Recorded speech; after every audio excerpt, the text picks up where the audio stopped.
What would you do if someone destroyed your house, killed your friends, and then asked for help rebuilding? Would you help them? Or would you let them starve in the rubble they created? Because in 1945, America faced exactly this choice. Germany had just killed 400,000 American soldiers. Japan had bombed Pearl Harbor and fought a brutal war across the Pacific. Both countries were now destroyed. Cities flattened, factories bombed, millions starving. Before we dive into this incredible story, if you love untold WW2 history like this, subscribe now. We uncover a new forgotten story every day. You won't find these in textbooks. They needed help. America could have said, "You started this war, you deal with the consequences." Instead, America did something that shocked the world. America gave Germany and Japan billions of dollars to rebuild. Not as punishment, not as occupation, as a gift. And that gift, called the Marshall Plan, became the most successful weapon in history. Not because it destroyed enemies, because it turned enemies into friends. This is the story of how America weaponized prosperity, how $13 billion bought 50 years of peace, and why helping your enemies sometimes works better than destroying them. The choice America made in 1945 shaped the world you live in today. And the question of whether generosity or revenge is the smarter strategy echoes through every conflict since.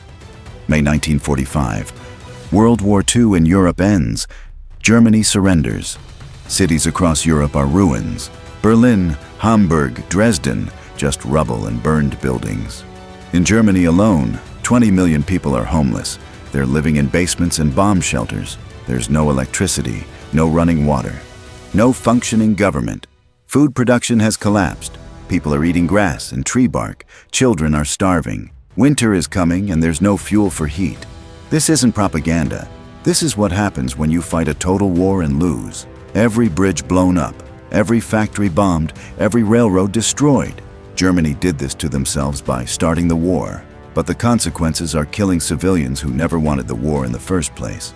In Washington, American leaders are debating what to do. Some want revenge.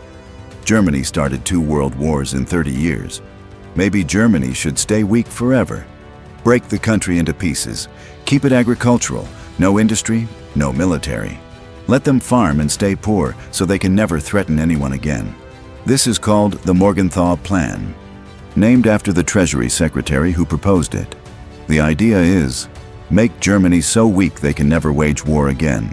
It's simple, it's satisfying, it's revenge. But it has a problem. A starving, desperate Germany would be unstable, and instability in the heart of Europe would be dangerous. Other American leaders are thinking strategically. World War II destroyed Germany's cities, but it didn't destroy the Soviet Union's army. The USSR now occupies Eastern Europe. Soviet troops are in Poland, Czechoslovakia, Hungary, Romania. They're not leaving. Joseph Stalin, the Soviet dictator, is installing communist governments in every country his army controls. Churchill calls it an Iron Curtain descending across Europe. On one side, Soviet-controlled communist countries. On the other side, Western Europe, democratic but destroyed and vulnerable. And here's the problem. Starving people become communists. When you have nothing, when your children are hungry, when the democratic government can't feed you, communism starts looking attractive. The communists promise food, jobs, security. They're lying. Communist countries are poor and oppressive, but desperate people believe promises. American strategists realize something important. If Western Europe stays poor and desperate, communism will spread. France has a large communist party. Italy has a large communist party. If these countries collapse economically, communists might win elections. Then all of Europe becomes communist, allied with the Soviet Union. America would face a hostile Europe controlled by Stalin. This would be a disaster. So revenge becomes stupid. Letting Germany and Western Europe starve isn't just cruel. It's strategically self-defeating. America needs a prosperous, stable, democratic Western Europe as a buffer against Soviet expansion. The question becomes, how do you rebuild Europe fast enough to prevent communist takeover? Enter George Marshall. He's the U.S. Secretary of State and former Army Chief of Staff during the war. Marshall is not an emotional man. He's practical. He looks at Europe and sees a problem that needs solving. The problem? Europe's economy is destroyed. Solution: rebuild it, fast. Marshall proposes something radical. America will give Europe billions of dollars in aid. Not loans, gifts. Money to buy food, fuel, machinery, raw materials, everything needed to rebuild. The aid will go to any European country that wants it, even former enemies. Even communist countries if they agree to cooperate. The goal is simple: get Europe back on its feet before desperation turns into revolution. June 5th, 1947. Marshall gives a speech at Harvard University. He announces what becomes known as the Marshall Plan. The speech is short, only 12 minutes, but it changes history. Marshall explains that Europe's economy is broken. That broken economy threatens peace. That America will help fix it because a prosperous Europe is good for America. He doesn't mention the Soviet Union by name. He doesn't talk about communism. He just says, our policy is not directed against any country or doctrine, but against hunger, poverty, desperation, and chaos. This is brilliant messaging. It frames aid as humanitarian, not anti-communist. It makes America look generous instead of strategic. But make no mistake, this is strategy. The Marshall Plan is a weapon, not a military weapon, an economic weapon. Prosperity as a tool to fight communism. Congress has to approve the money. This is where it gets interesting. Many Americans don't want to help Europe. Why should American taxpayers give billions to countries that just tried to kill us? Congressman says, we won the war. Let them clean up their own mess. Veterans groups are angry. We sacrificed 400,000 men to beat Germany. Now we're rewarding them? It doesn't make sense emotionally. But Marshall and others make the strategic case. Helping Europe helps America. A prosperous Europe will buy American goods. A stable Europe won't need American troops permanently stationed there. A democratic Europe won't become communist and threaten American security. Generosity today prevents war tomorrow. The investment pays for itself. Congress debates for months. Then something happens that convinces everyone. February 1948. Czechoslovakia has a democratic government. It's the last free country in Eastern Europe. Then communists stage a coup.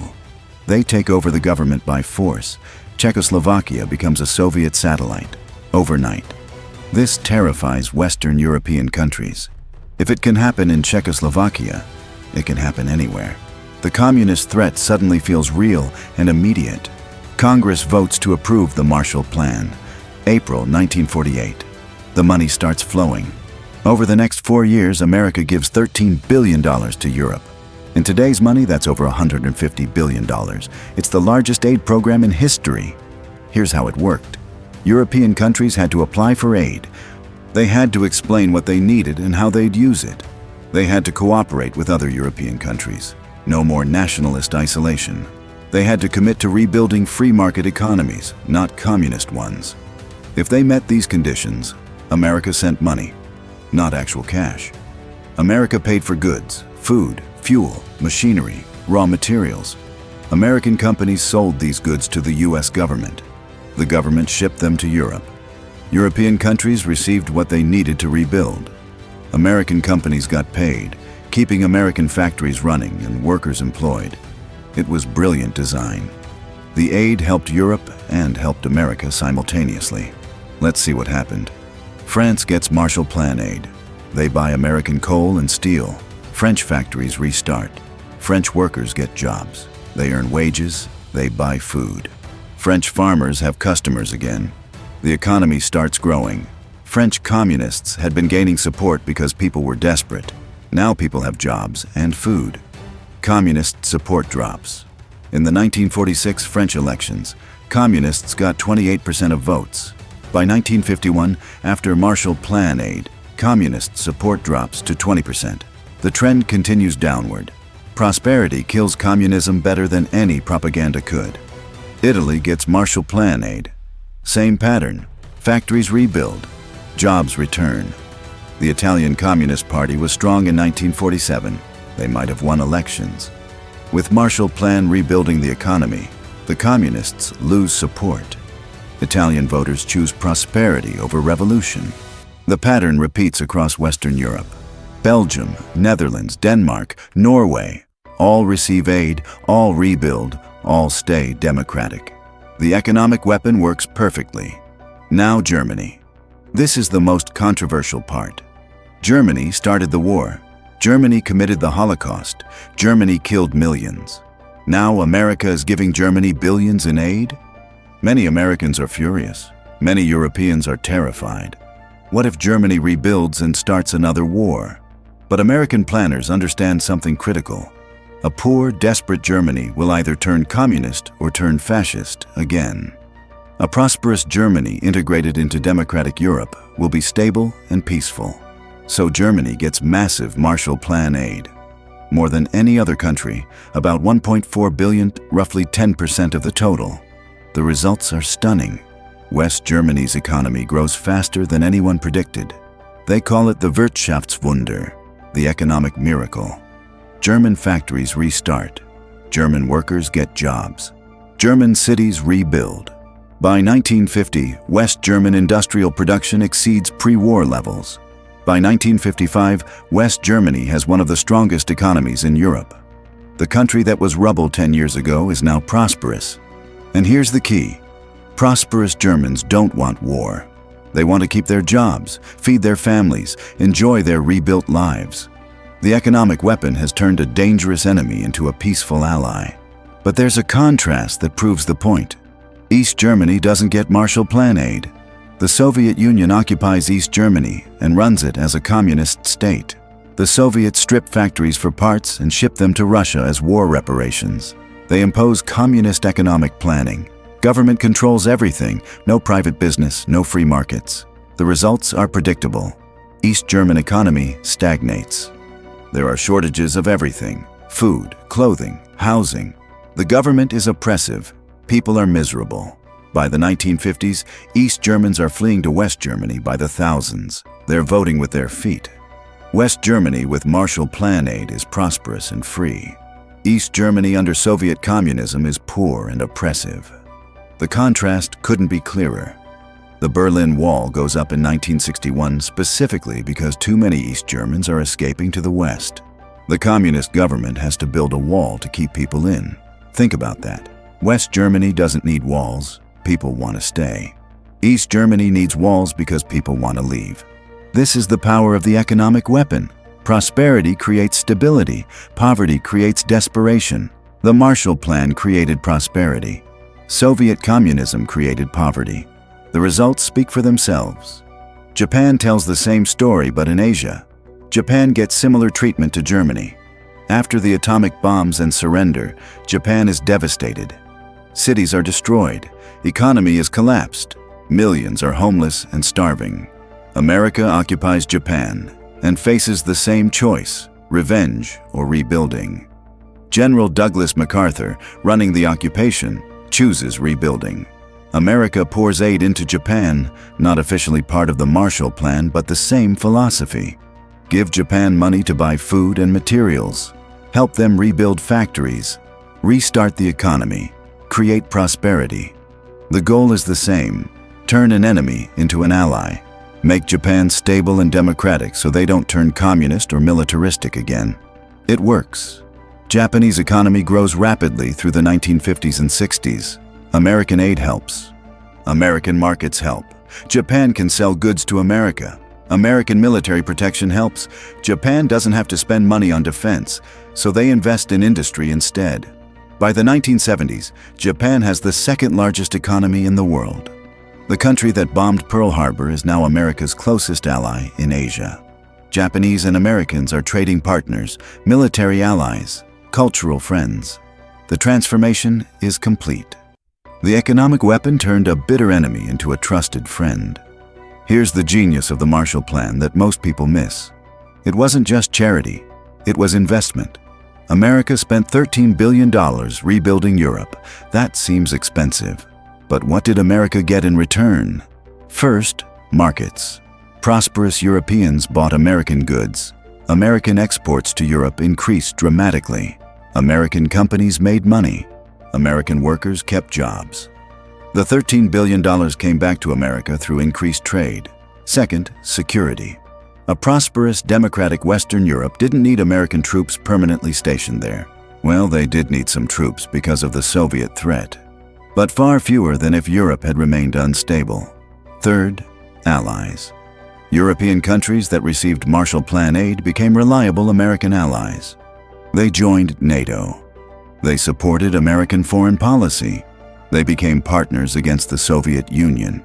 Fourth, and most important, no World War III. If Europe had stayed poor and desperate, if communism had spread, if Germany had collapsed into chaos again, another major war was likely. The cost of World War II was 60 million dead and trillions in damage. The cost of preventing World War III, $13 billion. That's the best investment in history. Marshall Plan aid cost about 5% of American GDP spread over 4 years. It bought 50 years of peace in Europe. It prevented the spread of communism. It created stable democracies and prosperous economies. It turned enemies into friends.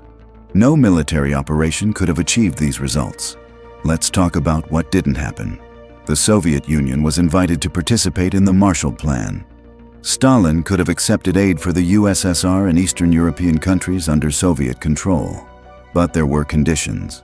Cooperate with Western Europe. Open your economy to trade. Allow transparency about how aid is used. Stalin refused. He saw the Marshall Plan as American imperialism, a way for America to control Europe through economic dependence. He forbade Eastern European countries from accepting aid. Poland and Czechoslovakia wanted to participate. Stalin said no. This decision doomed Eastern Europe to poverty for 40 years. The contrast became stark. Western Europe with Marshall Plan aid, prosperous, democratic, free, growing. Eastern Europe under Soviet control, poor, oppressive, controlled, stagnating. By the 1980s, the difference was undeniable. West Germans drove nice cars and lived in modern apartments. East Germans drove terrible cars and lived in crumbling buildings. French and Italians vacationed abroad. Poles and Hungarians couldn't travel. The economic weapon had won, not through military force, through prosperity. People living under communism could see that capitalism and democracy produced better lives. This knowledge eroded communist legitimacy. By 1989, the system collapsed. The Berlin Wall fell. Communist governments in Eastern Europe fell. The Soviet Union fell by 1991. The Marshall Plan, launched in 1947, helped win the Cold War that ended in 1991. 44 years of strategic patience and economic strength defeated military occupation and political oppression. Now here's the uncomfortable question. Americans debated then and debate now. Did Europe deserve this help? Germany started the war. German soldiers killed Americans. German government committed the Holocaust. Why should America reward Germany with billions in aid? The answer isn't moral, it's strategic. Germany didn't deserve help based on justice. Germany deserved punishment based on justice, but justice would have created more problems. A punished, humiliated, desperate Germany would have become dangerous again, either communist or fascist. Strategic thinking said, help Germany rebuild so Germany becomes peaceful and democratic. The same logic applied to Japan. This is hard to accept emotionally. Families of American soldiers killed in the war hated the Marshall Plan. They wanted Germany to suffer. Their anger was justified. But policy can't be based only on emotion. Policy has to consider consequences. What creates the outcome you want?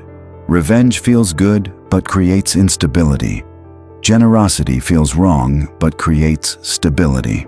The Marshall Plan chose strategy over emotion. It worked. Some historians argue the Marshall Plan was self-serving American imperialism. America helped Europe to create markets for American goods and allies against the Soviet Union. This criticism is true and irrelevant. Yes, America benefited enormously from the Marshall Plan. That's why it was smart. The best foreign policy serves your interests while helping others. Marshall Plan served American interests and helped Europe. Both things are true. Europe got rebuilt. America got allies and markets. Everybody won except the Soviet Union. That's not imperialism, that's good strategy. The Marshall Plan established a pattern America tried to repeat. Help former enemies rebuild, turn them into allies, create prosperity as a weapon against extremism. This worked brilliantly with Germany and Japan. America tried it other places with mixed results. South Korea got massive American aid after the Korean War. It worked. South Korea became prosperous and democratic. Vietnam got American aid and military support. It didn't work. Vietnam became communist. Iraq got American aid after the 2003 invasion.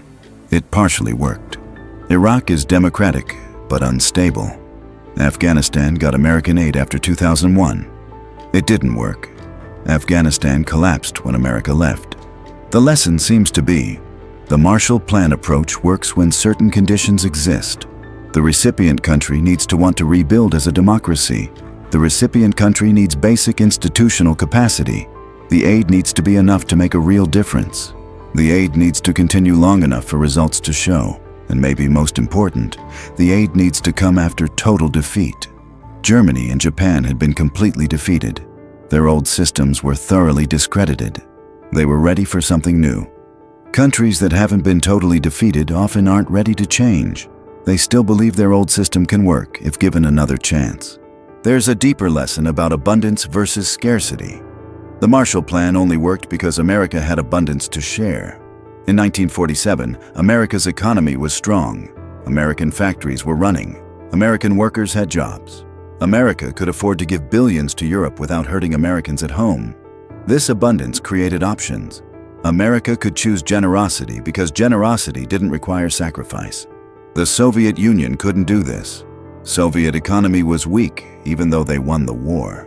Stalin couldn't afford to rebuild Eastern Europe properly. He needed to extract resources from Eastern Europe to rebuild Russia. This scarcity created the opposite of the Marshall Plan. Exploitation instead of aid. Eastern Europe was milked for resources while Western Europe was helped with resources. The results followed predictably. This pattern repeats throughout history. Rich societies can afford generosity. Poor societies feel they must choose between helping others and helping themselves. But here's the trick. Generosity often creates wealth. The Marshall Plan created prosperous European trading partners who bought American goods. That trade made America richer.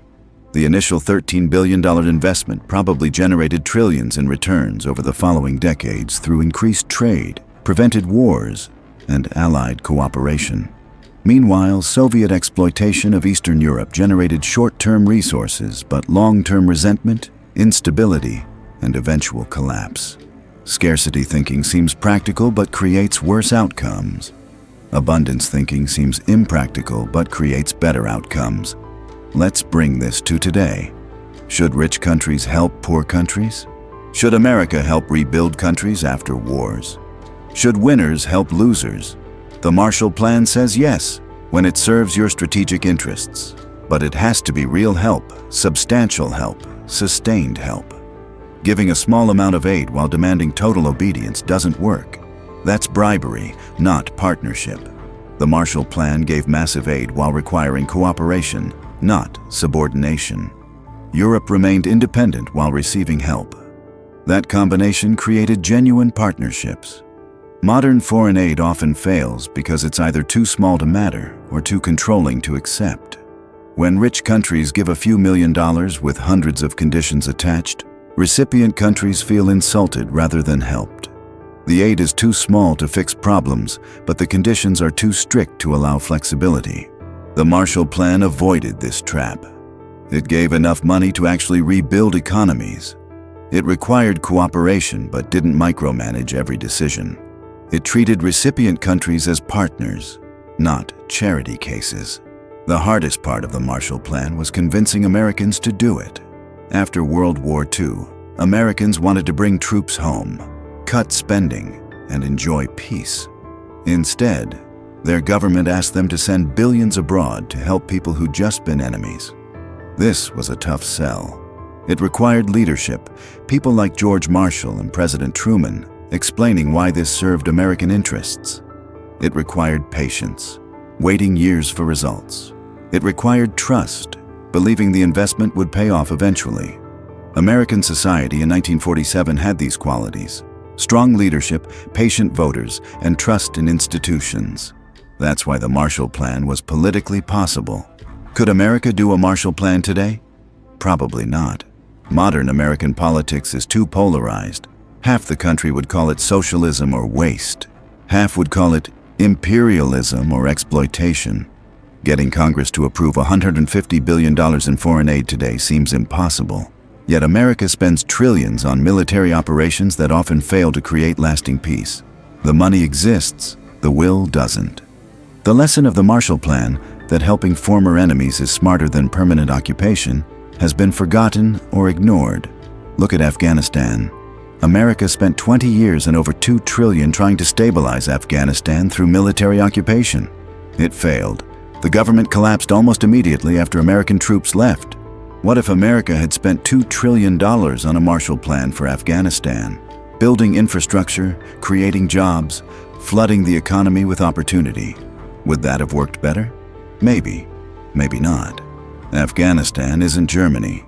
Different history, different culture, different circumstances. But the question is worth asking. Did America try to solve Afghanistan with the wrong tool? Did military force fail where economic development might have succeeded? The Marshall Plan proves that prosperity can be a weapon, not the only weapon. Not always the right weapon, but a powerful weapon that often works better than military force. Prosperous people don't usually revolt. Prosperous people don't usually become extremists. Prosperous people want to protect what they have, which makes them value stability. This logic explains why developed democracies rarely fight each other. Countries with prosperous middle classes prefer trade to war. The Marshall Plan created prosperous middle classes across Western Europe.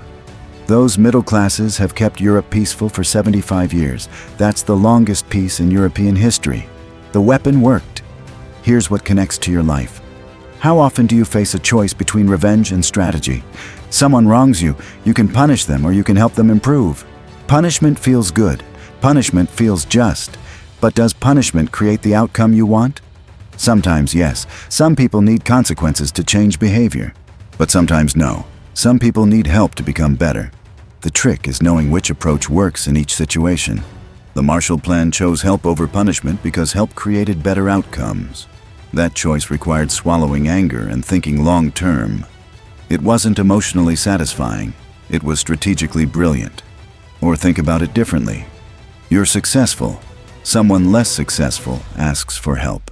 Do you help them, knowing they might become your competitor? Or do you refuse, keeping them down to maintain your advantage? Short-term thinking says refuse. Why create competition?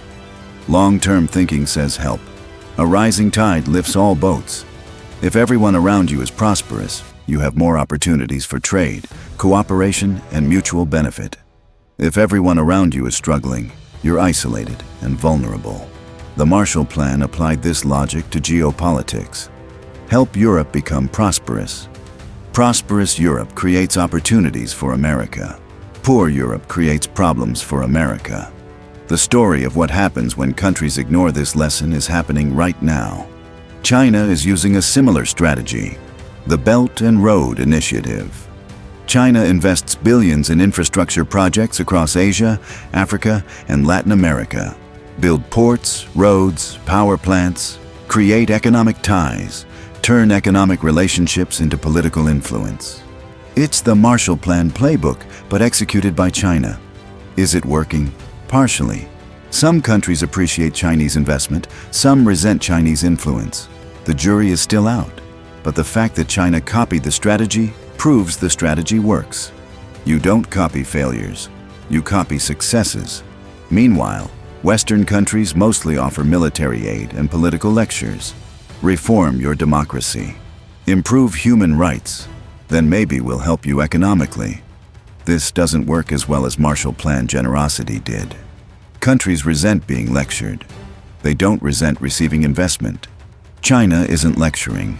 China is building. That's why China is winning influence in developing countries. The Marshall Plan understood this. Help first. Reform follows. When people are prosperous, They demand better government. When people are desperate, they accept any government that promises survival. 2 more stories on screen now. One about another time America chose generosity over revenge and changed history. One about a time America chose revenge and created disaster. Watch both. See which approach works better. See which approach you'd choose. Thanks for watching this far. The fact that you're still here means you're thinking about strategy, not just emotion. That's rare. Use it wisely.